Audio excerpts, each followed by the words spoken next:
राम हरे राम राम राम हरे हरे, हरे कृष्ण कृष्ण कृष्ण हरे हरे, हरे राम राम राम हरे हरे कृष्ण कृष्ण कृष्ण हरे हरे, हरे राम राम राम हरे हरे कृष्ण कृष्ण कृष्ण हरे हरे। ब्रह्मानन्दं परमसुखदं केवलं ज्ञानमूर्तिं द्वन्द्वातीतं गगनसदृशं तत्त्वमस्यादिलक्ष्यम् एकं नित्यं विमलं अचलं सर्वधी साक्षिभूतं भावातीतं त्रिगुणरहितं सद्गुरुं तं नमामि सद्गुरु शान्तं सच्चिदानन्दविग्रहं पूर्णब्रह्मपरानन्दैशम् आनन्दीवल्लभं सद्गुरो सच्चिदानन्दं केवलं करुणाकरं ज्ञानयोगेश्वरं वन्दे ज्ञानदेवा पुनः पुनः। अलंकापुरी पुण्यभूमि पवित्र तिथे नांदतो ज्ञानराजा सुपात्र, तया आठविता महापुण्यराशी नमस्कार माझा सद्गुरु ज्ञानेश्वराशी। सर्व संतांना वंदन, सद्गुरूंना वंदन, आपणा सगळ्यांना वंदन करून ज्ञानेश्वर माऊलींना वंदन, आपणा सर्वांना वंदन करतो आणि आजच्या चिंतनाला आपण प्रारंभ करूया।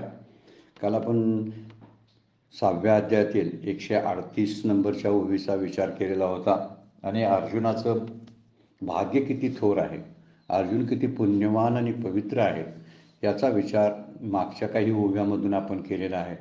माऊलींचं भगवंताचं केलेलं वर्णन आणि अर्जुनाचं केलेलं वर्णन आपण कालच्यापासून पाहतोय। पण विचार करायला माऊलीने आपल्यापुढे एक विचार ठेवलेला आहे की हा जो भगवान श्रीकृष्ण आहे हा एवढा वेडापिसा एखाद्या भक्तासाठी कसा झाला, त्याचं कारण आणि दुसरी गोष्ट देवकीचा राणा पांडवा घरी असं माऊली हरिपाठामध्ये म्हणतात, त्याचाही विचार आपण केला की खरंच अर्जुनाचं भाग्य केवढं आहे। थोडं त्यांना जे वाचवलं, कुठं वाचवलं, महाभारतामधल्या बऱ्याचशा कथांचा थोडासा वरवरचा विचार आपण कालच्या चिंतनामध्ये केलेला आहे। त्यावरून आपण एक लक्षात येतं की हा भगवान श्रीकृष्ण जो आहे ते सख्य भक्तीचं एक रूपडं आपल्या लक्षात समोर येतं। आणि दुसरी गोष्ट एक आहे की अर्जुनाचं कोणतं पुण्य पूर्वपुण्य आहे म्हणूनच त्याला ह्या गोष्टीची प्राप्ती झालेली आहे। कारण माऊलीच बोलतात, कालच्या आपण 138 नंबरच्या ओळीमध्ये विचार केला होता की पुष्कळ दिवस गुरुसेवा करावी लागते किंवा उचित समय पाहून श्रीगुरूंच्याकडून उपदेश मागून घ्यावा लागतो, पण ह्या गोष्टी अर्जुनाच्या वाट्याला काहीच करावं लागलं नाही।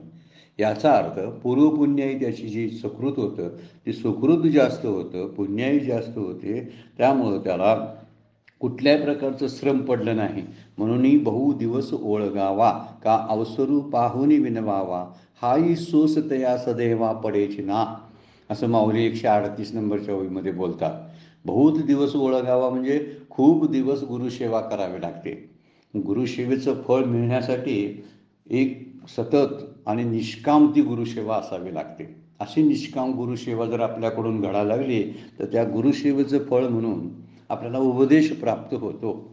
तर इथं उपदेश प्राप्त व्हायचं सुद्धा त्या भगवंताला विनवणी करावी लागली नाही। इथं असे शिष्यने गुरु आहेत की त्या शिष्याला त्यांची सेवाही करायला लागली नाही, खूप दिवस वाट पाहावी लागली नाही आणि मार्गदर्शन करा अशी विनंती न करता सुद्धा ह्या सदैव असलेल्या म्हणजे भाग्यवान असलेल्या अर्जुनाला मात्र हे सहजच कोणतेही श्रम न करता, हाही सोस तया सदैवा, सोस म्हणजे श्रम, त्या सदैवाला म्हणजे भाग्यवान अर्जुनाला ते श्रमसुद्धा पडेची ना, पडलेलं नाही असं माऊली बोलतात। पुढे आता 139 ओव्या आपण बघूया। इथून पुढच्या बऱ्याचशा ओव्या ज्या आहेत आपण मी श्रोत्यांना सांगू इच्छितो की इथून पुढच्या बऱ्याचशा ओव्या आता इथून पुढे ज्या योगाच्या बाबतीतल्या असणार आहेत किंवा माऊली भगवंताचं वर्णन करतील, अर्जुनाचं वर्णन करतील, या सगळ्या ओव्या ज्या आहेत बऱ्याचशा त्यातल्या चिंतनाच्या असायची काही गरज नाही, पण आपण प्रत्येक ओवीला मात्र स्पर्श करत जाणार आहात। त्यामुळं आपणही ज्ञानेश्वरी समोर घेऊन बसावं आणि ज्ञानेश्वरीचं पूर्ण वाचन आपल्याकडून व्हावं। नाहीतर आता ह्या ओव्या काय ऐकण्यासारख्या आता काय विशेष नाही म्हणून ऐकायचं सोडून देऊ नये अशी एक विनंती आहे आपल्याला श्रोत्यांना सगळ्यांना की त्यांनी प्रत्येकाने कारण ती वेगात असणार आहे. कारण ज्या ओवीवरती खूपसं काही सिद्धांतपर बोलणं नसेल त्या ओव्या आपण पुढे तसं जाणार आहे. दुसरी गोष्ट त्यातली एक महत्त्वाची आहे की कुंडलिनीची जेव्हा सांगायला वर्णन करायला माऊली सुरू करणार आहेत आता त्यावेळी त्या कुंडलिनीचं स्वतः आपल्या रोजच्या जीवनाशी फारसा संबंध नाही. आपल्या ते अगदीच कमी असतीलही नसतीलही म्हणतोय मी की असा योगाचा अभ्यास करणारे कुंडलिनी शास्त्राचा अभ्यास करणारे असतील नसतील काय आपल्याला ठाऊक नाही. पण आपण जरी सर्वसाधारणपणे शिवगड परिवाराचा विचार जर आपण करायला लागलो तर परमपूज्य काकांनी सुद्धा त्याला मान्यता मोठी दिली किंवा त्याच्याकडे लक्ष द्या असं कधीही बोललेले नाही. यावरून एक गोष्ट लक्षात येते की कुंडलिनीचा जो भाग आहे तो आपण थोडा वेगात जाण्याची शक्यता असणार आहे. कारण ज्यावर बोलता येतं थांबायला लागतं त्या ठिकाणी आपण जरूर थांबू. पण ज्या ठिकाणी गरज नाही त्यातून आपण पुढे जायचं आहे. म्हणून आपल्याला सगळ्यांना विनंती आहे पुढं आपण जाणार आहे म्हणून आता काय ऐकायची काही गरज नाही असं न म्हणता आपल्यासमोर ज्ञानेश्वरी ठेवावी. कारण ज्ञानेश्वरीतले शब्द हे मंत्र आहेत. ते काही नुसत्या फक्त ओव्या नाहीत बरं काय. म्हणून त्या मंत्राला स्पर्श झाला पाहिजे आपल्या मुखातून त्या ओव्या गेल्या पाहिजे. असा जर विचार करून जर आपण ज्ञानेश्वरी घेऊन बसत असालच काही जण बसत नसला तरी ते बघा त्यामधल्या ओव्या. कारण आपण पुढे वेगाने जाणार आहोत. आता 139 नंबरची ओवी आहे. हे असो कथा सांगे वेगी मग अर्जुन म्हणे सलगी देवा ये संत चिन्यांगी न टकती माझ्या.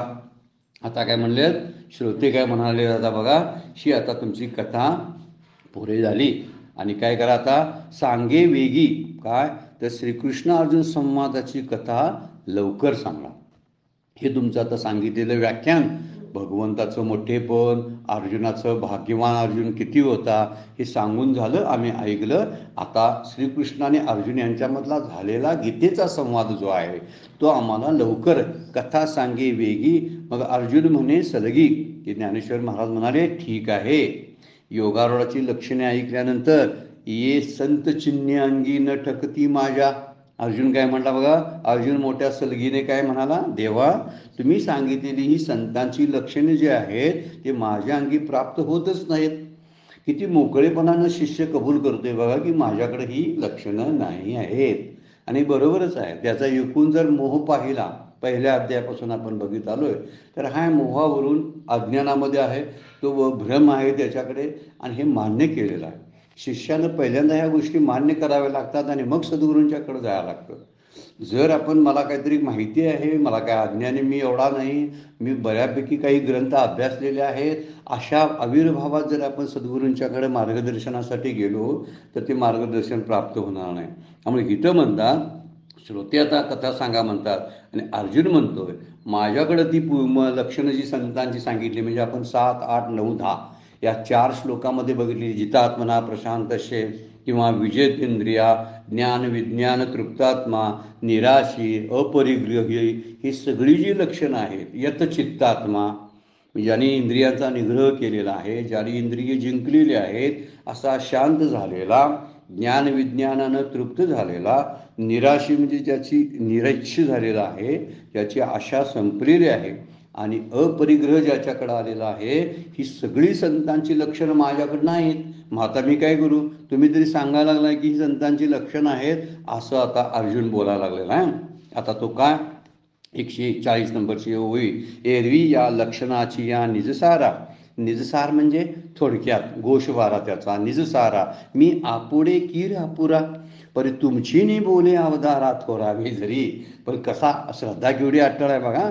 एरव्या लक्षणाचा स्वाभाविक मोठेपणा जर बघितला लक्षणाचा निजसारा जर या सगळ्या लक्षणांचा जितात्मना प्रशांतशे ज्ञान विज्ञान तृप्तात्मा या सगळ्या लक्षणांचा जर गोषवारा किंवा सारांश बघितला तर त्या मानाने खरोखर मी अयोग्य आणि अपुरा आहे. मी आपुडे कीर आपुरा मी अपुरा आहे आपडे मी कमी आहे. पण देवा हे लक्षात ठेवा पण तुमची नि बोले अवधाना थोरावे जरी पण तुमच्या उपदेशाने मी जरा अधिकाराने मोठा झालो तर मात्र शक्य आहे. कसं आहे बघा, एकदा अगदी ज्याला काही ज्ञान नाही, म्हणजे पंगू लंघयते गिरियम जे शब्द वापरलेला आहे ना, मुकम करोती वाचालम शब्द जो वापरलेला आहे तो इथं वापरलेला आहे बघा. ज्यावेळी ही दिठी जयावरी झळके की हा पद्मा करू माता पारुके तो जीवची परी तुके महिषेची. एवढे जे महिमेचे करणे माऊलीने वर्णन केले 10व्या अध्यायामध्ये, की केवढं मोठेपण आहे. त्यांच्या नुसत्या दृष्टीनं, त्यांच्या स्पर्शानं सुद्धा शिष्याचं सोनं होऊ शकतं, भाग्यवान शिष्याचं सोनं होऊ शकतं. म्हणून हा भाग्यवान श्रोता आणि शिष्य काय बोलतोय बघा, माझ्याकडे ही संतांची लक्षणं नाहीत, मी कबूल करतो, पण दुसरी एक माझी श्रद्धा मात्र अटळ आहे. जर तुमच्या उपदेशाने माझा अधिकार वाढू शकतो, तुमचा उपदेश जर झाला तर मी त्या संतांच्या लक्षणाला पात्र होऊ शकतो, आणि ते शक्य आहे. हे मोठं, ही श्रद्धा फार महत्त्वाची आहे भक्ताकडे बघा, किंवा शिष्यांच्याकडे ही श्रद्धा फार महत्त्वाची आहे, की कोणत्याही क्षणी श्रीगुरु मला मोठेपणा आणून देऊ शकतात, किंवा भगवंत मला मोठेपणा आणून देऊ शकतात जर मी श्रद्धा ठेवली तर. हा मुद्दा त्यातला फार महत्त्वाचा आहे. म्हणून इथं म्हणलेलं आहे की उपदेशाने तो अधिकाऱ्याने मला मोठेपण तुम्ही आणून देऊ शकता. जी तुम्ही चित्त द्याल तरी ब्रह्म मी होईजेल. तुम्ही जर माझ्याकडे काळजीपूर्वक माझ्या कल्याणाचा विचार जर करायला लागला, तुम्ही चित्त द्याल, माझं हित पाहिलं, तर ब्रह्म मी होईल, तर मी ब्रह्म होईल. काय झाले अभ्यासीला सांगाल जे, पण ब्रह्म होण्याकरता मागे जे काही श्रवण झाले आणि पुढे जे काय करणार आहात त्याचा अभ्यास मी करीन. केवढा मोठी तयारी आहे बघा शिष्याची. असे विद्यार्थीने, असे शिष्य जर भेटले तर गुरुना उपदेश करायला हुरूप येणार की नाही. ते काय बोलतात बघा, की मी ब्रह्म होईल. काय जर म्हणतं तर तुम्ही माझ्याकडे चित्त द्याल, तुम्ही माझ्या हिताचा विचार कराल, तर निश्चितपणाने मी ब्रह्म जे ब्रह्म आहे ते ब्रह्म मी जाणून घेईन, मीच ब्रह्मरूप होईल. आणि तुम्ही जो अभ्यास मला देणार आहात, यापूर्वी दिलेला आहात, तो मी मनापासून करेन. काय झाले अभ्यासिलो, लक्ष्यांचा अंकित करण्यास जरी मी अपुरा असलो तरी माझ्याजवळ तुमच्या कृपेनं तुम्ही माझ्या हिताचा विचार कराल, तुम्ही लक्ष जर द्याल, तर निश्चितपणाने मी ब्रह्म होईल. कारण अर्जुनाला ठाऊक आहे, कारण भगवंतासारखा उदारदाता दुसरा कोण नाही. कारण त्यानं काय केलेलं आहे, वैर्यानं सुद्धा जर मोक्षज्ञान दिलेलं असेल तर भक्तांना का देऊ नये. माऊली बोलतात ना, तुझी अवधारे जाणून स्वतंत्र, देतान मनसी पात्रापात्र, आणि कैवल्य ऐशे काय म्हटलेलं आहे, पात्र जे वैर्याशी दिले. कैवल्य जे होतं ते वैर्यानं जर दिलं असेल तर तुझं अवधारे किती अवधारे जाणून स्वतंत्र, देताना मनसी पात्रापात्र. कुणाचा रावणाचा विचार केला नाहीस तो कसा होता, शिशुपालकांचा कंसांचा विचार केला नाहीस की ते कसे होते, पण त्यांना सुद्धा जर तू कैवल्य मोक्ष जर देत असेल तर मग मला का देणार नाहीस. म्हणून तुम्ही जे सांगाल ते त्याचा अभ्यास मी करणार आहे, आणि अभ्यासलेलं जे आहे ते अभ्यासलेलं मला ब्रह्म होण्यासाठी त्याचा उपयोग होईल, असं अर्जुनाच्या मुखामध्ये ज्ञानेश्वरांनी घातलेलं आहे. तुम्ही चित्त द्याल तरी ब्रह्म मी होईजेल. काय झाले अभ्यासील सांगाल जे, हा ओ नेना कवनाची कहाणी, ऐकोनी श्लाघिजत असो अंतकरणी, ऐशी झालेपणाची श्रियानी कायसी देवा. श्रियानी म्हणजे एखादं मोठेपण दिलेलं आहे. काय म्हणतात बघा, अहो देवा, तुम्ही आत्तापर्यंत कुणाची कथा सांगितली, त्यातलं मला काय विशेष काय कळलं नाही. म्हणजे जे संतांची लक्षणं तुम्ही सांगितली ती त्यातली काही फारशी कळली नाही, पण ती ऐकून त्यासंबंधी मनात मात्र श्लाघिजत म्हणजे एक प्रकारचं प्रशंसा माझ्या मनात मात्र करीत आहे. असे वाटते की असे झालेले जे झालेपणाची श्रेयाने, म्हणजे असे मोठे पुरुष जे होऊन जे गेलेले आहेत, त्या पुरुषांचा, कृतार्थ झालेल्या पुरुषांचा मोठेपणा केवढा असेल. एवढी कठीण असलेली लक्षणं एखाद्या सत्पुरुषाकडे असू शकतात, याचंच मला आश्चर्य वाटतं. आणि तुम्ही सांगितलेले विशेष मला कळले जरी नसले तर त्या पुरुषांच्या मनाबद्दल माझ्या मनात मात्र आदर निर्माण झाला आहे. ते झालेपणाची स्त्री आणि कायशी देवा, त्यामुळं त्यांच्याबद्दल असणारा आदर मात्र माझ्या मनामध्ये वाढलेला आहे. मी मनात त्यांची प्रशंसा करतो, त्यांचं पूजा करतो, त्यांचं स्तवन करतो, म्हणजे संतांचं. कारण इतकी मोठी लक्षणं जी आहे ती संतांच्याकडे असतात. त्या लक्षणाला नमस्कार करताना संतांना नमस्कार करावा लागतो. संत आणि त्यांची असणारी लक्षणं ही दोन्ही वेगळी वेगळी नसतात. आणि म्हणून इथं अर्जुन म्हणतो की मला तुम्ही फारसं काही सांगितलेलं, मला ते खोलातलं शास्त्र काही कळलं नाही, पण असे लक्षण धारण करणारे जे पुरुष आहेत ना, त्यांची मात्र मी मनातल्या मनात प्रशंसा करतो. त्यांच्याबद्दलचा माझ्या मनात आदर वाढलेला आहे. हे अंगे म्या होईज का, असा कृतार्थ मी होईन का. बघा कसं म्हणतोय बघा, म्हणजे त्याला व्हायची इच्छा आहे. ह्याला म्हणायची मोक्षाची असणारी तळमळ. ही मोक्षाची तळमळ असली पाहिजे. त्याला काय म्हणतात, मुमुक्षू म्हणतात. हे मुमुक्षत्व ज्याला आपण तीव्र मुमुक्षत्व जे आहे ते तीव्र मुमुक्षत्व अर्जुनाच्या ठिकाणी जाग झालेलं आहे संतांची लक्षणं ऐकून. म्हणून म्हणतो तो, मी असा होईल काय हो, असा जर कदाचित मी हा संतांसारखा होईल का. इतुले गोसावी आपलेपण किजो का. गोसावी म्हणजे भगवंताला शब्द वापरला आहे. प्रभू मला आपला मानून एवढं माझं काम करतील का. म्हणजे मला शिष्यत्व मला पत्करलंय माझं त्यांनी, पण तरीसुद्धा ते मला अशी संतांची लक्षणं माझ्या अंगामध्ये आणतील काय. एवढं वैराग्य त्यांच्यासारखं माझ्याकडे येईल का. तुले गोसावी आपले पण किजो का. त्यावेळी श्रीकृष्ण काय बघा, तर हसून श्रीकृष्ण हो का करू म्हणती. पण श्रीकृष्ण हसून म्हणाले, मी तुला अवश्य तसं करू. केवढा मोठा आश्वासन दिलेलं आहे बघा. पण हसून बोलले मात्र. हसून म्हणून बोलले म्हणजे एखादे लहान बाळ जसं एखादी काहीतरी मागणी करत असतं ना. कोण एखादं म्हटलं, हो किती चंद्र सुंदर आहे, 2-3 वर्षाचं मूल बोलायला लागलं, आपण चंद्रावर बाबा जाऊया का. त्यावेळी बाबा काय म्हणेल, हसणार नाही, म्हणा हो हो हां जाऊया जाऊया बरं काय चंद्रावर. तसं श्रीकृष्ण बोललेले आहे. हा आता याची स्थिती बघितली तर हा अशा या मोहामध्ये म्हणजे आप्तस्वकीयांच्या मोहामध्ये इतका गळून गेलेला आहे. माझे पितामह, माझे सगळे नातलग, त्यांच्यावरती मी बाण सोडायचा. माझे गुरु आहे द्रोणाचार्य, त्यांच्यावर मी बाण कसा सोडू, ते माझे आहे असं ममत्व आणि मोहाची ही स्थिती अर्जुनाच्यात आत्ता आहे. अशा असताना हा म्हणतोय काय, जितात्मना किंवा प्रशांत शय किंवा विजेती इंद्रिया, ही सगळी एवढी एवढी मोठी लक्षणं, ज्ञान विज्ञान तृप्तात्मा, ही लक्षणं माझ्याकडे येतील ना, तुम्ही सांगितली तरी याल. त्यावेळी श्रीकृष्ण हसलेत बरं काय, आणि हसून म्हणालेत, मी कृतार्थ होईन का. बरोबर आहे शब्द, मी कृतार्थ होईन का. पण जेव्हा लक्षणं म्हटलेत ना, तरी कठीण लक्षणं आहेत. एवढा मोठा अधिकार संपन्न होणं कठीण आहे. आणि म्हणूनच मला तुम्ही आपलं मानून हे कराल का. पण ही लक्षणं अंगीकरणं कठीण आहेत. त्यासाठी अधिकार पाहिजे. आणि तो अधिकार नसताना सुद्धा मला ब्रह्म करा म्हणतोय हा अर्जुन. ह्याच्याकडे अधिकार नाही पण ब्रह्म करा म्हणतोय. पण एखाद्या बाळाचं आई जशी होय होय म्हणते, तुला हे दाखवतो हां, तुला ते दाखवतो, वास्तविक ते अशक्य असते आणि तिला ते दाखवायचं नाही. सहज आपलं बालिश प्रश्न बालिश उत्तर, असं ते प्रश्न उत्तर आहे. म्हणून ते हसलेत. हां, किंवा ब्रह्म झाला, हा अगोदर सुद्धा बोलले बघा, हा जर ब्रह्म झाला आणि द्वैत नष्ट झालं तर मी माझी अडचणी होणार ना, ह्याला ब्रह्म करून उपयोग काय. म्हणूनही हे हसले असतील. 2 कारणं सांगितलेली आहेत शास्त्रानं हसण्याची. भगवंत हसलेत का, हसले त्याचं कारण वास्तविक एवढा अधिकार अर्जुनाकडे नसताना सुद्धा, अधिकार नसताना सुद्धा तो म्हणते माझ्याकडे ही लक्षणं द्याल का, मला कृतार्थता प्राप्त करून द्याल का. ही एक गोष्ट वास्तविक अवघड होतं म्हणून हसलेत. आणि दुसरी गोष्ट, याला जर ब्रह्म केलं तर याचं अज्ञान पूर्ण नष्ट होईल आणि हा माझ्याशी एकरूप झाला तर मी गप्पा कोणाबरोबर मारायच्या, प्रेमाची भाषा संवाद कुणाबरोबर करायचा. म्हणूनही हसले असावेत असं वर्णन तवं. हे अंगे म्या होईजे का, मला हे माझ्या अंगात ही मला कृतार्थता प्राप्त होईल का.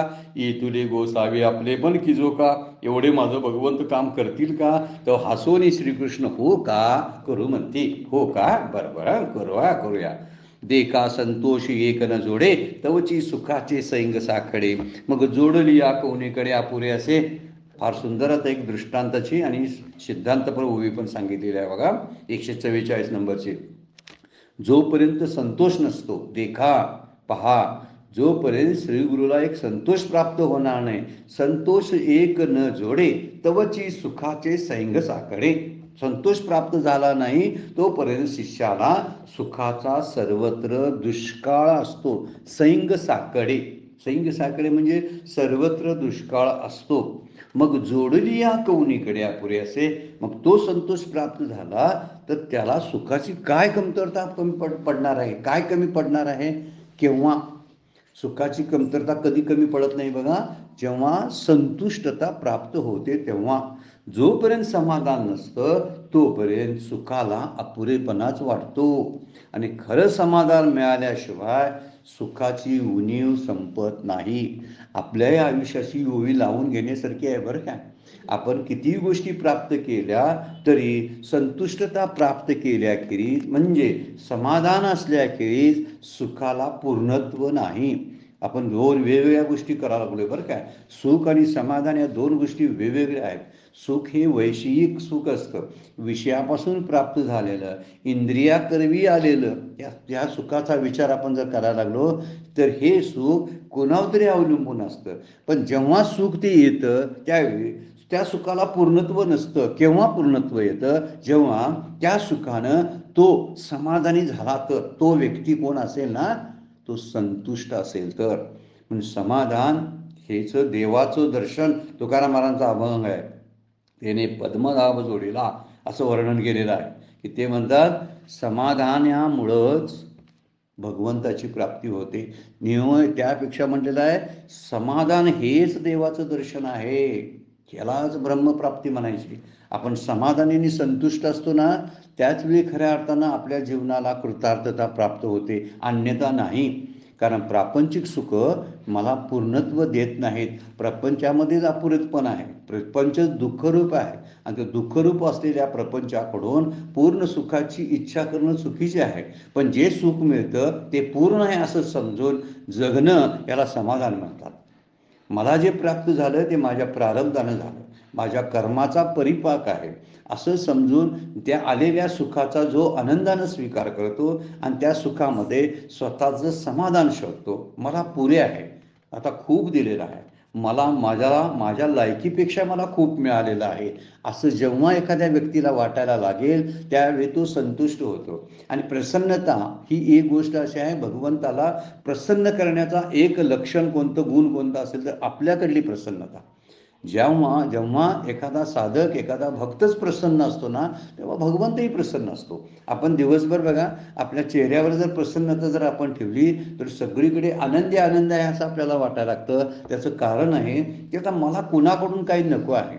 म्हणून असं एक मी वाचलं होतं, परवाच वाचलं होतं बघा, की मंदिरात जायचं ते देवाकडे काही मागण्यासाठी नाही, तर देवा तू जे मला दिलंस ते खूप दिलंस आणि त्याची कृतज्ञता व्यक्त करण्यासाठी मी आलेलो आहे. मंदिरात कशासाठी जायचं? देवाकडे मागण्यासाठी नाही, तर जे तू दिलंस त्याबद्दल मी तुझा कृतज्ञ आहे. आणि ही कृतज्ञता व्यक्त करायची असेल तर मंदिरात जायचं. देवा खूप काही मला दिलंस आणि जे दिलंस ते भरपूर आहे. आपलं शरीर तर केवढं मोठं आहे बघा, दान. शरीरा इतकं मोठं दान, इतकं मौल्यवान गोष्ट दुसरी कुठली आहे काय सांगा बघू. कुठल्या जीवाला कुठली शरीर ज्यांना मिळालेली आहेत की जे 2 पाय की 4 पायाचे प्राणी आहेत, 6 पायाचे सरपटणारे प्राणी आहेत आणि सगळे आहेत चतुष्पाद प्राणी आहेत, पशु आहेत, पक्षी आहेत. यांचा विचार आपण जर केला तर त्यांच्यापेक्षा मला दिलेलं ही शरीराचं दान, की ज्यामुळं भक्ती मला करता येते, नाम घेता येते, एवढं मोठं दिलेलं असताना सुद्धा मी संतुष्टता का दाखवत नाही? म्हणून इथं माऊलीच बोलतात, जोपर्यंत संतोष एक न जोडे तव सुखाचे सैंग साकडे. कितीही सुख असू दे, कितीही मोठी धनसंपत्ती असू दे, पण ह्या धनसंपत्तीमध्ये मला पुरे आहे आणि मी समाधानी आहे असं जोपर्यंत वाटत नाही तोपर्यंत सुख मिळाले म्हणण्याला सुद्धा अर्थ राहत नाही. आपण दुःखीच असतो. मला जे मिळाले ते कमी असणं याचा अर्थ मी दुःखी असणं, आणि जे एवढं जेवढं मिळालंय ते मला पुरेसं आहे असं असणं म्हणजे खूप श्रीमंत असणं. सोपी भाषा माऊली वापरतात की जिथं संतोष एक न जोडे, जोपर्यंत संतोषता जोडत नाही. म्हणून तुकोबा सुद्धा म्हणतात, ठेविले आनंदे पैसेची राहावे, चित्ती असू द्यावे समाधान. या शब्दाला फार महत्व आहे. चित्ताचं समाधान जे प्राप्त झालेलं असतं त्या प्राप्तीमध्ये समाधान टिकवून ठेवणं हे साधकाचं एक साधनेतलाच भाग आहे. फार महत्त्वाची गोष्ट आहे बरं काय. जसं आपण नाम घेतो, जसं काहीतरी तत्वचिंतन करतो, ध्यान करतो, तसं आपलं समाधान टिकून आहे की नाही हे पाहणं हा एक अभ्यासच आहे, तो साधनेतला एक भाग आहे. आपण तो विचारातच घेत नाही. मला जे सगळं मी करतोय त्यामध्ये मला बरं वाटतंय की नाही, माझ्या बरं वाटण्याचा विचार कुठेतरी आहे की नाही त्यामध्ये, तर असायला पाहिजे. जोपर्यंत संतुष्टता भेटत नाही ना तोपर्यंत काय, म्हणून जैशी स्थिती आहे तैशा परिग्र आहे. कौतुक तुप आहे संचिताचे, नको खेद करू कोणत्या गोष्टीचा, पती लक्ष्मीचा जाणत आहे. नाथ महाराजांच्या हरिपाठामध्ये फार सुंदर सांगतात ते. जैशी स्थिती आहे तैशा परिग्र आहे म्हणजे का, तू प्रयत्नात राहा, पण प्रयत्नांती जशी स्थिती तुला प्राप्त होईल त्या स्थितीचा तू आनंदानं स्वीकार कर. त्याला समाधान, सॅटिस्फॅक्शन म्हणतात. आणि सॅटिस्फॅक्शन इज कसं आहे, फार वेगळी गोष्ट आहे. ही गोष्ट सुखापेक्षा वेगळी आहे. त्याला आपण समाधान म्हणतो. हे समाधान सुखाचं पूर्णत्व आहे. नाहीतर सुखाला पूर्णत्वच येणार नाही. सुखाला जर पूर्णत्व यायचं असेल तर आहे त्यामध्ये समाधान मानणं हीच सुखाचे पूर्णत्व आहे. नाही तर पूर्ण होणारच नाही. कितीही द्या. अशी काही मंडळी आपल्याकडे बघायला मिळतात, त्याच्याकडं खूप काही सगळं असतं आणि सगळं असताना, समोर असताना त्याच्याकडे पाहतच ते रडत असतात की मला ह्यामध्ये कमतरता काय. म्हणून कमतरता आणि उणिवा शोधण्यामध्ये आपलं आयुष्य निघून जातं. आणि हे उणीव शोधणं हे जीवाचं लक्षण आहे बरं काय. त्यामुळे जीवाने जर उणीव सोडायची बंद केली तर जीव ब्रह्म आहे याची त्याला जाणीव व्हायला लागेल. म्हणून उणीव काढली पाहिजे. प्रत्येकात उणीव आपण पाहतो. मला हे एक मिळालं पण जरा असं असतं तर बरं झालं असतं, परंतु ही गोष्ट उणीव दाखवते बरं काय. मग आमच्या आयुष्यामध्ये आपण नाही, मुलं आहेत चांगले व्यवस्थित चालू आहे, नाही जरा असं झालं असतं, मुलग्याचं प्रमोशन झालं असतं तर बरं झालं असतं. आता मुलग्याचं लग्न होत नाही, मुलगीचं लग्न झालं बरं झालं, पण तेवढं म्हणत नाही एखादं मूल असतं तर बरं झालं असतं. कसं बोलण्याची भाषा कशी जीवाची आहे बघा. आणि ही उणीव जोपर्यंत आहे तोपर्यंत समाधान टिकणारच नाही. म्हणून संतुष्ट हेच समाधान आहे. संतुष्टम सततम योगी यतात्मा दृढनिश्चया. भक्ताचं वर्णन 12व्या अध्यायामध्ये भगवद्गीतेने केलेलं आहे. संतुष्ट, ही संतुष्टता सतत असली पाहिजे. ज्याला संतुष्टता सांभाळता येते ना त्यानं ही साधनेचा शेवटचं टोक गाठलं म्हणून समजायचं. आणि ह्या समाधानाला जबाबदार कुणाला धरायचं, भगवंताला.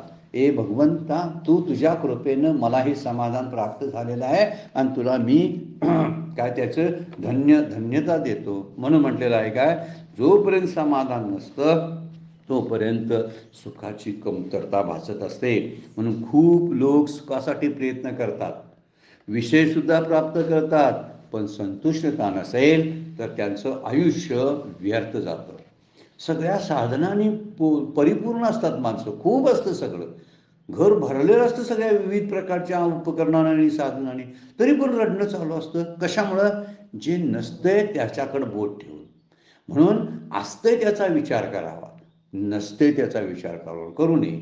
नसते त्याचा विचार केला की समाधान निघून जातं. आणि माझ्याकडे जे आहे त्याबद्दल कृतज्ञता व्यक्त केली तर समाधान टिकून राहतं. ही आपल्या जगण्याला वापरण्याची एक किल्ली आहे, गुरु किल्ली. ही आपण वापरली पाहिजे रोजच्या जीवनामध्ये. तरच म्हणून अल्प विषय मिळून जरी समाधान प्राप्त झालं तरी सुखाची उणीव भरून निघते. थोडंसं जरी एखाद्याला मिळालं ना तो म्हणतो हे माझ्यापेक्षा खूप मिळालं आहे, माझी एवढी लायकी नाही हो, लायकी नसताना सुद्धा मला मिळालेलं आहे. असं आपण जर म्हणायला लागलो ना तर सुखी आणि आनंदी राहतो. इतरांच्या मध्ये वाट्याला जे सुख आलं नाही ते माझ्या वाट्याला आलेलं आहे. चालताना रडतो, इकडं तिकडं चालत असतो, पण एखाद्याला पायच नसतो आणि ते माणूस तिथून जाताना समोरनं दिसलं तर आपल्याला वाटतं ते अरे माझ्याकडे 2 पाय आहे, त्याच्याकडे 1 पाय नसताना सुद्धा हा जगतोय ना, तर माझ्याकडे 2 पाय आहेत, मी समाधानी असायला पाहिजे का नाही, असायला पाहिजे असं वाटायला लागतं. म्हणून बघताना विचार करावा की माझं सुख तुलना म्हणून नव्हे तर माझं सुख इतरांच्यापेक्षा खूप काही देवानं मला दिलंय असं सारखं वाटलं पाहिजे. सारखं काय वाटलं पाहिजे, देवानं खूप माझ्यावरती कृपा केलेली आहे. आणि ह्याला म्हणायचं संतुष्टता. तुकोबासुद्धा म्हणतात बघा, संतुष्ट हे चित्त सदा सर्व काळ गेली हळहळ त्रिगुणाची. त्रिगुणाची म्हणजे संसाराची. संसाराचे सगळा शीनच निघून जातो ज्यावेळी आपल्याला समाधानी वाटायला लागतं. काही माणसं आजारी असताना सुद्धा म्हणतात आहे आजारी पण जगलोय ना अजून, मला बरं वाटतंय. किती समाधानाची भाषा आहे बघा. सगळीकडेच दुःखाचा प्रकार आहे हो. पण हे दुःख दुःख दुःख म्हणून सारखं त्याला जर आपण सारखं बोलत राहिलो तर आपल्याला संतुष्टता केव्हाच प्राप्त होणार नाही. म्हणून ही संतुष्टता सांभाळणं हा एक फार मोठा अभ्यास आहे बरं काय. म्हणून संतुष्ट राहायचं. ठीक आहे, जे माझ्या वाट्याला आलेलं आहे ते मला शांतपणे भोगता आलं पाहिजे. कुठलं काय सुख असतील आणि काही दुःख पण असतील, ही शांतपणे भोगणं म्हणजे सुखात समाधानी आणि दुःखातही समाधानी, दोन्ही ती. दुःखात समाधानी म्हणजे का, हे माझ्या कर्माचं फळ आहे म्हणून दुःख सहन करणं. आणि सुख म्हणजे काय, भगवंतानं मला खूप काही द्यायला लागलेलं आहे आणि म्हणून मी समाधानी असणं. तेवढी माझी लायकी नसते, पात्रता नसते, तरीही आपल्याला मिळत असतं. म्हणून पात्रता ठरवताना आपण कुणाला ठरवतो, आपण स्वतःच ठरवतो आपली पात्रता. अशी स्वतः ठरवण्याचा अर्थ नाही. जरा जगाकडे आपण बघायला लागलो तर माझं समाधान टिकवणं हे माझ्या हातात असतं आणि सुख मिळणं आपल्या हातात नसतं. बघा, आणि दुसरा मुद्दा, खूप छान मुद्दा आहे बघा. सुख मिळवणं हे सुख मिळणं हे प्रारब्धावर अवलंबून असतं, पण समाधान टिकवणं हे प्रारब्धावर अवलंबून नसतं. हे क्रियमान कर्म आहे. अत्यंत महत्त्वाचा मुद्दा आहे बघा. मी त्यासाठी स्वतंत्र आहे, समाधानी राहण्यासाठी मी स्वतंत्र आहे, पण सुख विषयातून मिळणाऱ्या सुखासाठी मी परतंत्र आहे. हा गोष्ट फार लक्षात ठेवण्यासारखी आहे. त्यामुळे सुख हे पारतंत्र्यामधलं मिळत असतं, म्हणजे ते परावलंबी आहे, आणि समाधान हे स्वावलंबी आहे, म्हणजे माझ्यावरती अवलंबून आहे. त्यासाठी मला कुणाकडेही जावं लागत नाही. जे आहे ते बरोबर आहे, जे होतंय ते माझ्यासाठीच आहे. यामध्ये माझा काहीतरी, खरंच काहीतरी माझा काहीतरी भगवंताला विकास करायचा असेल. त्यामुळे समजायचं, इतकी सगळी दारं प्रयत्न केलीत, खूप प्रयत्न केले, आणि प्रयत्नांती जर आपल्या हातात काहीच येण्याचं झालं तर समजायचं भगवंतानं माझ्यासाठी एक वेगळं दार कुठलं तरी खुलं केलेलं आहे, की तिकडं तू जाऊ नकोस, तिकडं तुझं नुकसान आहे. त्याच्यापेक्षा दुसरं दार तुझं खुलं आहे, तू तिकडं लक्ष द्यावंस. अशीच कदाचित भगवंताची इच्छा असू शकते. याला म्हणायचं समाधान टिकवणं. त्यामुळे निराश व्हायचं नाही कोणत्याही गोष्टीमध्ये. आणि ही निराशा जोपर्यंत आपल्याकडं अंगावरती प्रभाव टाकत नाही तोपर्यंतच आपण समाधान टिकवू शकतो. माऊली बोलतात, काय म्हटलेत बघा, की देखा संतोषी एक न जोडे. फक्त एक एकच शब्द आपला, एक समाधान सगळं काही भरून काढतं. एकच समाधान सगळ्या गोष्टी भरून काढतं. काय आहे त्या बारीक सारीक सगळंच एकच. एक बारकीसारखे छोटे छोटे छोटे खड्डे आहेत बघा, पण एकच पाण्याची लाट आली ना, सगळे खड्डे जसे भरून जातात ना, आणि सगळ्या खड्ड्यामध्ये पाणी जातं. तसा प्रकार आहे की एकच फक्त समाधान जर आपल्याकडं असेल तर आपण आहे त्या स्थितीमध्ये अत्यंत आनंदात मजेत राहता येतं. मजा न करता मजेत राहता येतं. मजा करणं वेगळा प्रकार आहे आणि मजेत असणं वेगळा प्रकार आहे. म्हणून मजेत असावं, ते मजेत असावं म्हणजे समाधानी असावं. मग जोडलिया कोणीकडे अपुरे असे. जर हे संतुष्टता आणि समाधान जर जोडलं म्हणजे प्राप्त झालं तर कुठलं काय राहणार आहे शिल्लक. सगळंच प्राप्त होतं, सगळं अपुरे पण जातं.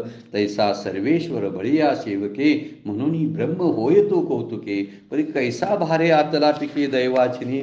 शब्द कसा वापरलाय, दैवाचिनी. आणि परत त्याच्या दैवाकडे आलेत बघा माऊली. भक्त अर्जुनाने सर्वेश्वर असा समर्थ असणारा अशा श्रीकृष्णाला प्रश्न केला. तैसा सर्वेश्वर बळिया सेवके. बळिया म्हणजे ताकदवान, सर्वेश्वर सर्वाचा ईश्वर, सेवके म्हणून ब्रह्म होई तो कौतुके. तो सहजच ब्रह्म होईल. जर एवढा मोठा समर्थ श्री गुरु असतील तर त्याला ब्रह्म व्हायला शिष्याला काय अवघड आहे. पण अर्जुनाला प्रश्न करण्याची गरज नव्हती. माऊली काय बोलतात बघा, कशाला प्रश्न करतोस, तुझं भाग्यच एवढं भरून आलंय. कसं झालंय, भारे आतला पिके. त्याचा भार इतकं ओझं झालंय त्या भाग्याचं की तो वाकलेला आहे. कशाचं भाग्य, भाग्याच म्हणजे दैव जे आहे ते दैव पूर्णपणे त्याच्या बाजूने आहे. भाग्याच्या पिकाच्या भाराने तो भारावलेला आहे. म्हणजे भाग्य जे आहे ते फार मोठं भाग्य त्याच्या वाट्याला आलेलं आहे. मग त्याला मी ब्रह्म करा असं म्हणायचं काही गरज नाही. एवढा सर्वेश्वर आणि समर्थ बळी आहे तो. बळीया म्हणजे ताकदवान आहे. म्हणून सर्वेश्वर सामर्थ्यवान कृष्णाचा भगवंताचा अर्जुन हा सेवक आहे. तो सहजच ब्रह्म होईल. जो एवढ्या समर्थाचा भक्त आहे, त्या भक्ताचं वाकडं कोण करेल बघा. काय म्हणलेलं आहे समर्थांच्या मनाच्या श्लोकामध्ये, त्याच्याकडे वक्र दृष्टीनं कोणीही पाहू शकत नाही. असो, तो सहज ब्रह्म होईल. कारण अर्जुनाचे भाग्य थोर असल्यामुळे तो भाग्याने वाकलेला आहे. म्हणून ब्रह्म व्हावे म्हणणं सोपं आहे. म्हणला ना तो, मला ब्रह्म कराल का तुम्ही? तर कृष्ण हसलेत म्हणते, त्याचं कारण तेच आहे. म्हणणं सोपं आहे, हो मला ब्रह्म करा, मला ब्रह्मत्व द्या, ब्रह्म व्हावे म्हणणं सोपं आहे, पण ते होणं फार कठीण आहे. पण अर्जुन मात्र श्रद्धावान भाग्यवान भक्त आहे आणि म्हणून त्याला ते ब्रह्म सहज प्राप्त होईल. कारण त्याच्यासारखा दैववान दुसरा कोणी नाही. माऊलीने पुन्हा पुन्हा कितीतरी ओवीमध्ये सांगितलेला आहे. तो भाग्यवान आहे. सुदैवा शब्द वापरला आहे, इथं दैवी शब्द वापरलेला आहे. इथं वर्णन करताना म्हणतात की तो दैवाचिनी शब्द वापरलेला आहे. तर दैव जे आहे, दोन प्रकारचं दैव असते बरं काय. एक संसारातलं दैव असते, माझं संसारातलं भाग्य, आणि दुसरं असते ते पारमार्थिक दैव असतं. एक पारमार्थिक भाग्य वेगळं. असा आगळा भाग्यवान तुकारामांच्या अभंगामध्ये, ज्ञानोबांच्या अभंगामध्ये, ज्ञानेश्वरांच्या ओवीमध्ये सुद्धा भाग्यवान शब्दाचा उल्लेख केलेला आहे. तर दैव जो शब्द वापरला तो संसारातील संसारातील दैव जे असतं ना, ते विषयातल्या भोगापर्यंतच मर्यादित असते. विषयापासून मिळणारी जी सुखं असतात ना, त्याला म्हणतोय आपण माझं दैव चांगलं बघा. की का तर मला अमुक अमुक वस्तू प्राप्त झाली, मला नोकरी मिळाली, मला भाग्यानं चांगली मुलं प्राप्त झाली वगैरे वगैरे, माझी शरीर संपदा चांगली आहे, माझं भाग्य चांगलं आहे. हे संसारातलं भाग्य आहे. पण याला कालमर्यादा आहे बरं काय. कालानं ते परिच्छिन्न झालेलं आहे, त्याला मर्यादा आहे. ते तेवढ्यापर्यंत टिकतं ते. कारण सुख येतं आणि जातं, येणारं आणि जाणारं असतं ते. कारण ते विषयापासून येतं, ते विषय अनित्य आहेत, त्यामुळे सुखसुद्धा अनित्य आहे. अशा अनित्य सुखाला दैव कशाबद्दल म्हटलं? संसाराशी संबंधित म्हणून. त्याचा देवाशी संबंध काय नसतो बरं काय. या संसारातल्या दैवाचा त्या देवाशी काही संबंध नसतो. आता विचार केला, हे कर्मांना उत्पन्न होत असतं. जी मला सुख आता मिळतात ना, माझ्या पूर्वजन्मीच्या कर्माचा तो परिणाम असतो. म्हणून आता विचार जर केला तर बघा किती आहे की एका देवाचा विचार सांगितलेला आहे. पांडवांना काय किती चांगलं वागले ते. त्यांच्या जवळ भगवंत होते. मृत्यूशय्येवर त्या बाणाच्या शय्येवरती झोपले असताना भीष्माचार्यांनी शेवटचा प्रश्न विचारला आहे भगवंताला. भगवंता, मला जे प्राप्त झालं ना, या बाणाच्या शय्येवरती मला झोपावं लागू दे. अरे पण तुझे जवळचे भक्त पांडव आहेत, त्यांना सुद्धा त्रास झाला. का झाला असा प्रश्न भीष्माचार्याने विचारलेला आहे. आता ह्याचा विचार आहे, पांडवांना वनवास भोगावा लागला. राजा हरिश्चंद्र आहे ना, त्याला डोंबाघरी म्हणे पाणी भरावं लागलं. ते कुठलं आलं म्हणायचं? का वाट्याला आलं? सज्जनांच्या सुद्धा त्याला हे पाठीमागचं कारण असतात, आणि ती कारणं पूर्वजन्माच्या कर्मामध्ये दडलेली असतात. राज्याभिषेक होणार होता आणि प्रभू रामचंद्रांना त्याच दिवशी 14 वर्षाचा वनवास भोगावा लागला. दुसऱ्या दिवशी राज्याभिषेक होता आणि तरी सुद्धा त्यांना वनवास भोगावा लागला. ही विचार केला तर आपल्या लक्षात येईल. म्हणून हे संसारातलं भाग्य जे असतं ना, हे संसारातलं भाग्य काय खरं नसतं. कारण त्याला काय आहे, शाश्वतता नसते. तुकाराम महाराज काय म्हणतात, तुका म्हणे धन भाग्य अशाश्वत जाणं. हे संसारातलं भाग्य कसं आहे? संसारातलं धन, संसारातलं भाग्य अशाश्वत आहे. म्हणून संत याला दैव म्हणत नाहीत. मग दैव शब्द वापरताना परमार्थातलं भाग्य जे आहे त्याला दैव म्हणलेला. मग ते कोणतं? तर विषयाबद्दल असणारं वैराग्य येणं हे फार मोठं भाग्य आहे म्हणायचं. ह्यासाठी आम्ही प्रयत्न केला पाहिजे की विषयाबद्दलचं वैराग्य द्यावं. माऊलींची एक ओवी फार सुंदर आहे, ते हे विषय वैराग्य जे आत्मलाभाचे भाग्य, जेणे परमानंद योग्य जीव होती. ज्या गोष्टीमुळं एखादा साधक, एखादा मुमुक्षू परमानंदाच्या प्राप्तीला पात्र होतो, हे सगळ्यात मोठं भाग्य. दुसरं भाग्य असू शकत नाही. म्हणून परमानंदाच्या प्राप्तीसाठी आपण पात्र आहोत का? ही गोष्ट फार. ब्रह्म होण्याच्या पात्रतेचा आपण आहोत का? तर अर्जुन होता, म्हणून त्याला शब्द वापरलेला आहे तो दैवाचिनी. भारे आतला पिके दैवाचिनी, असा भारानं तो वाकून गेलेला आहे त्या दैवामुळे.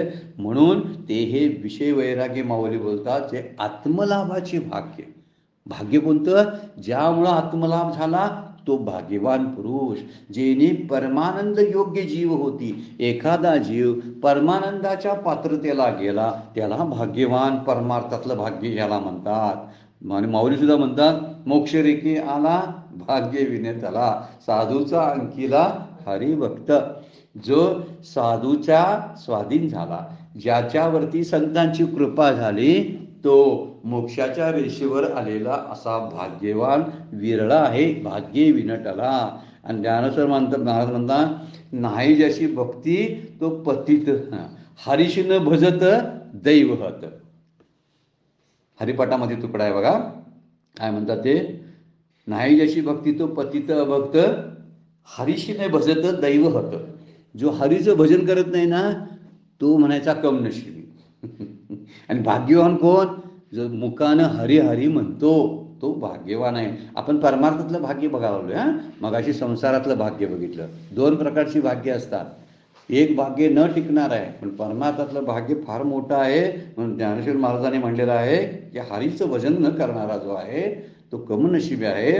म्हणून परमार्थातली दैव जे आहे ते नष्ट होत नाही. अनेक जन्म जरी आपल्याला जरी समजा चुकून घ्यावे लागले तरी ते दैव आपल्या बरोबर राहतं, ते जात नाही कुठं. ज्ञानाची थोडीशी जरी ओळख झाली एखाद्या जन्मामध्ये तर पुढील जन्मामध्ये त्याचा उपयोग होतो. पण या जन्मामध्ये भाग्यानं मिळालेलं धन, या जन्मामध्ये भाग्यानं मिळालेली माणसं ती राहत नाहीत पुढच्या जन्मामध्ये. हे संसारातलं भाग्य आहे. आणि परमार्थातल्या भाग्याचा विचार जर केला तर ते भाग्य मात्र पुढच्या जन्मात मला वापरता येतं. मग चांगलं भाग्य कुठलं? कोणती गोष्टी आपण कमवावी की जी मला पुढच्या जन्मातही वापरता येईल, कुठेही असो ती माझ्याबरोबर येणार आहे. पण संसारातलं भाग्य त्याच एका जन्मामध्ये संपून जातं. मग असं संपणारा तो बॅलन्स काय करायचा? जो टिकणार आहे तो बॅलन्स मानायचा. पण परमार्थातलं दैव जे आहे ते नष्ट होत नाही. आणि म्हणून अर्जुनाला हेच भाग्य प्राप्त झालं म्हणून त्याला दैववान म्हटलेलं आहे, त्याला नशिबान म्हणून दैवाच्या पिकाने भाराने तू वाकला आहे. माऊलींची भाषा कशी आहे बघा, की म्हणण्याचा उच्चार तोच आहे की का वाकला तर त्याला पारमार्थिक भाग्य प्राप्त झालं होतं म्हणून. संसारात त्याचा कसंही असू दे, खूप कष्टपण वनवास सगळा भोगलेला आहे पांडवांनी, तो कसाही असू दे. हरिश्चंद्राला खूप तसा त्रास झाला, पण प्रभू रामचंद्रांना त्रास झालेला आहे. आपल्यातल्या संतांचा जरी विचार केला तर संतांना सुद्धा खूप त्रास झालेला आहे. पण त्याचं खरं भाग्य कोणतं? तर त्यांना या ज्ञानरूपी धनाची प्राप्ती झालेली होती. जे धन, नामरूपी धन, ज्ञानरूपी धन पुढच्या जन्मामध्ये त्यांना वापरता येत होतं. ह्याला खरं भाग्य म्हणायचं. फार सुंदर वर्णन 145च्या ओळीपर्यंत आपण बघितलेलं आहे. वेळ संपलेली आहे, आपल्याला थांबावं लागतं. आजची सेवा सद्गुरूंच्या चरणी, भगवान ज्ञानेश्वरांच्या चरणी अर्पण करून विराम घेऊया. पुंडलिक वरदा हरी विठ्ठल श्री ज्ञानदेव तुकाराम.